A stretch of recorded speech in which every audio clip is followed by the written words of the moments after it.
السلام علیکم جی، خیریت سے ہیں؟ امید کرتا ہوں آپ سب خیریت سے ہوں گے۔ آپ کو اپنے چینل پہ خوش آمدید کہتا ہوں۔ سورۃ البقرہ کی چند آیات کا آج ہم تفسیر اور ترجمہ پڑھیں گے انشاءاللہ۔ تو آپ تمام احباب جو سن رہے ہیں وہ اپنی اپنی نیت سماعت کریں۔ اللہ تعالیٰ آپ کے نیتوں میں برکتیں عطا فرمائے اور ہمارا سننا اور میرا پڑھنا آپ اللہ تعالیٰ اپنی بارگاہ میں قبول فرمائے۔ سورۃ البقرہ کی ہم نے پچھلے انٹروڈکشن کا جو چیپٹر تھا وہ ہمارا کلوز ہو گیا تھا، تو آج ہم نے سورۃ البقرہ کی ترجمہ اور تفسیر پڑھنی ہے۔ تو ہم سٹارٹ کر رہے ہیں۔ بسم اللہ الرحمن الرحیم۔ الف لام میم۔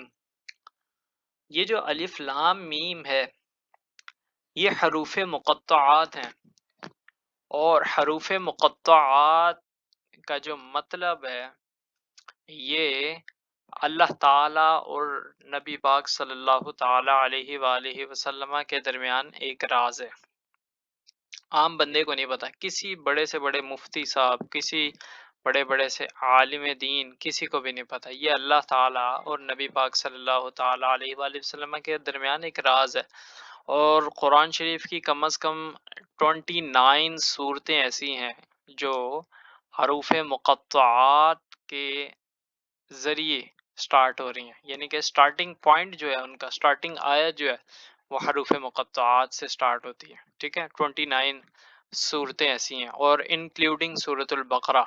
ابھی سورہ آل عمران آئے گی، وہ بھی الف لام میم سے سٹارٹ ہوتی ہے۔ ٹھیک ہے، سورہ یوسف ہے وہ الف لام را سے سٹارٹ ہوگی، سورہ ابراہیم ہے، اسی طرح ڈیفرنٹ صورتیں ہیں۔ تو اگلی آیت کی جانب ہم بڑھتے ہیں۔ ذالک الکتاب لا ریب فیہ۔ ذالکہ کا مطلب ہے یہ، ذالکہ کا مطلب یہ، الکتاب، کتاب کا مطلب ہوتا ہے کوئی ایسی چیز جس کو پڑھا جاتا ہو، کوئی صفحے ہیں ان کو ایک صورت کی ایک جسے کہتے ہیں نا ایک گلدستے کی صورت میں سجا دیا جائے کاغذوں کو، تو اس کو کہہ دیتے ہیں یہ کتاب بن گئی۔ تو ہم اس کتاب کا مطلب جو عربی میں لفظ استعمال ہو رہا ہے الکتاب، ہم اس کا اردو ترجمہ بہت ہی اچھا اپنی طرف سے ہم نے بہت اچھا کرنا ہے۔ الکتاب کا مطلب ہم کریں گے یہ رتبے والی کتاب ہے، یہ عظمت والی کتاب ہے، یہ پاکیزہ کتاب ہے۔ ٹھیک ہے، ہم نے اپنی طرف سے ترجمہ بہت اچھی طرح کرنا ہے، بہت اچھا لفظ استعمال کرنا ہے ترجمہ کے لیے۔ لا ریب فی، اس کتاب کے اندر، اس عظمت والی کتاب کے اندر، اس بلند مرتبے والی کتاب کے اندر کوئی شک نہیں ہے۔ ریب کا مطلب ہوتا ہے شک، اور لا کا مطلب نہیں ہے، فی ہی کا مطلب ہوتا ہے اس کتاب میں۔ تو لا ذالک الکتاب لا ریب فیہ، کہ اس کتاب کے اندر کوئی ذرہ برابر شک نہیں ہے، اس عظمت والی کتاب کے اندر 1% بھی شک نہیں ہے۔ جو چیزیں اس کتاب کے اندر اللہ تعالیٰ نے بیان کر دی ہیں وہ یقینی طور پر حق ہیں، اور ایک جگہ پر اللہ تعالیٰ فرماتا ہے وَهُدًى وَمَوْعِظَةً لِّلْمُتَّقِينَ، کہ یہ متقین کے لیے واعظ و نصیحت ہے۔ جس نے نصیحت حاصل کرنی ہے وہ قرآن شریف کو پڑھے، بار بار پڑھے، اللہ تعالیٰ اس کا ایمان جو ہے وہ بلند مرتبے تک پہنچا دیتا ہے۔ تو اگلی آیت کی جانب ہم بڑھ رہے ہیں۔ ہدی للمتقین، اس کتاب کے اندر متقین کے لیے ہدایت ہے۔ اب متقین کون ہوتے ہیں؟ دیکھیں، نفس کو کسی چیز کے خوف کی وجہ سے پیچھے کر لینا، واپس کر لینا، بیک کر لینا، اس کو کہتے ہیں تقوی۔ تقوی کس کو کہتے ہیں؟ نفس ہے آپ کا، انسان کے اندر جو نفس ہوتا ہے اس کو کسی خوف کی وجہ سے، بندہ ایک جانب گناہ کی جانب جا رہا تھا، اس کو ڈر ہوا اللہ تعالیٰ کی ذات پر، تو اس نے فوراً اپنے بیک، اس نے اپنے جو پاؤں ہیں وہ واپس پلٹے اور وہ اس گناہ کرنے سے بچ گیا۔ اس کو کہتے ہیں اس نے تقوی اختیار کیا۔ یعنی کہ کوئی ایک بندہ ہے وہ چوری کرنا چاہتا ہے لیکن اس کو پتہ لگا یار یہ تو گناہ ہے، اللہ تعالیٰ میری بخشش نہیں فرمائے گا، تو وہ فوری طور پر واپس پلٹ گیا، اس نے اس گناہ سے بچ گیا۔ اس کو کہتے ہیں اس نے تقوی اختیار کیا۔ تو ہدی للمتقین، یہ متقین کے لیے ہدایت ہے۔ انسان نے ہدایت حاصل کرنی ہے تو اسے چاہیے قرآن شریف کو پڑھے۔ الذین یؤمنون بالغیب ویقیمون الصلاۃ ومما رزقناہم ینفقون۔ اب یہاں سے ایک اور نئی بات شروع ہو رہی ہے، کہتے ہیں الذین، وہ لوگ، یؤمنون بالغیب، جو غیب پر ایمان لاتے ہیں۔ ابھی میں بتاؤں گا کہ غیب کیا ہوتا ہے۔ وَيُقِيمُونَ الصَّلَاةَ، اور نماز کو ادا کرتے ہیں، قائم کرتے ہیں۔ وَمِمَّا رَزَقْنَاهُمْ يُنْفِقُونَ، اور جو ہم نے یعنی کہ اللہ تعالیٰ نے رزق عطا کیا ہے اس رزق میں سے لوگوں پر خرچ کرتے ہیں۔ اب دیکھیں، اب میں بتاتا ہوں غیب کیا ہوتا ہے۔ غیب ایک پوشیدہ چیز ہوتی ہے جس کو آپ نے کبھی دیکھا نہ ہو، جس کو آپ کبھی چھو نہ سکتے ہو، جس کو آپ دیکھ نہ سکتے ہو۔ فار ایگزامپل، انسان کے اندر ایک ایمان، مسلمان جو ہے اس کے پاس ایک ایمان کی دولت ہوتی ہے۔ اب اس ایمان کو کسی بندے نے دیکھا نہیں ہے، اس ایمان کو کسی نے ٹچ نہیں کیا، اس ایمان کا کبھی کسی نے زیارت نہیں کی، تو اب بتائیں وہ کیا تصور کیا جائے گا؟ وہ ایک غیبی چیز ہے، اللہ تعالیٰ نے ہمارے دلوں کے اندر رکھ دی ہے۔ غیب، اللہ تعالیٰ کی ذات جو ہے وہ ہم سے مخفی ہے، اور انشاءاللہ بروز محشر ہم اللہ تعالیٰ کا دیدار بھی کریں گے۔ تو جو میرا لیکچر سن رہے ہیں وہ سب کے سب آمین کہیں، تاکہ اللہ تعالیٰ کا دیدار ہم باعزت طریقے سے ہم وہاں پہ دیدار کریں، تو اور ادب کے دائرے میں دیدار کریں۔ تو کہتے ہیں الذین یؤمنون بالغیب، غیب پر جو ایمان لاتے ہیں۔ غیب سے مراد جو اللہ تعالیٰ نے ایک چیزیں جو مقرر کی ہیں، جیسے جنت ہے، دوزخ ہے، اور اس طرح کی جتنی بھی چیزیں ہیں، اللہ تعالیٰ کی یہ بنائی ہوئی چیزوں پر ہم ایمان لاتے ہیں۔ وَيُقِيمُونَ الصَّلَاةَ، اور نمازوں کی با جماعت پابندی کرتے ہیں۔